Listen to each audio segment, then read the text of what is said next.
रहे थे कि क्या तो मोदी अमित शाह उनके स्वागत में खड़े हुए थे, या आने वाली पीढ़ी जो अपने बच्चे आत्महत्या कर रहे थे उन बच्चों को बचाने के लिए लड़ाई लड़ रहे थे।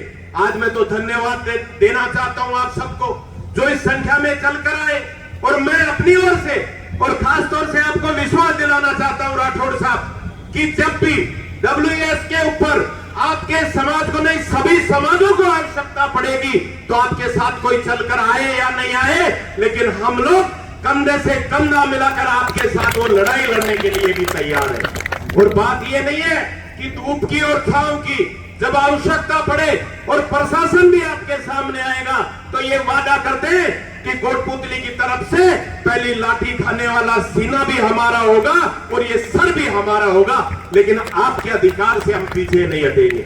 लेकिन अब आवश्यकता पड़ गई है हम सबको समझने की और सोचने की। साथियों, वो समय गया कि जब हम लोग बात करते रहे मिल जाए, वो बात एक अलग थी कि धर्मेंद्र राठौड़ जी ने गहलोत साहब को कहा, उन्होंने शर्तें हटा दी।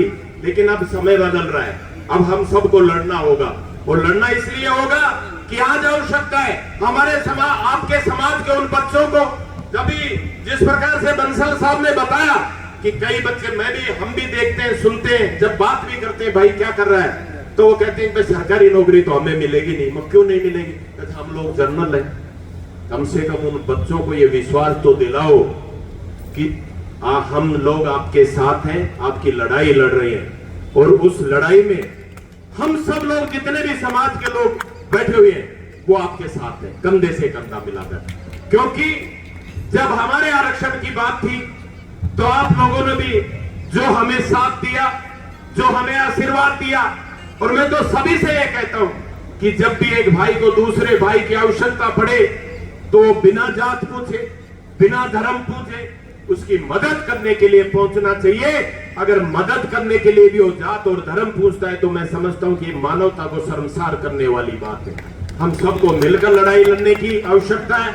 आज पहली बार देखा कि कोटपुतली के अंदर इतनी बड़ी जो EWS के जो हक की लड़ाई लड़ने के लिए भी आप लोग शांतिपूर्वक बैठे हो, इतना तो जोश होना चाहिए कि आप, मैं चाहूंगा कि एक बार जब धर्मेंद्र राठौड़ जी बोले उससे पहले ये आवाज जयपुर तक भी जाए और दिल्ली तक भी जाए, तो मैं एक दो नारा लगाऊंगा। आप लोग ताकत के साथ उस नारे को दिल्ली की सरकार तक और राजस्थान की सरकार तक पहुंचाने का काम करें। भारत माता की जय! भारत माता की जय! न झुकेंगे न रुकेंगे, जहां सच छुपाया जाएगा वहीं से उठेगी ये आवाज। सच पत्रिका न्यूज, सबसे तेज, सच और सटीक खबरें।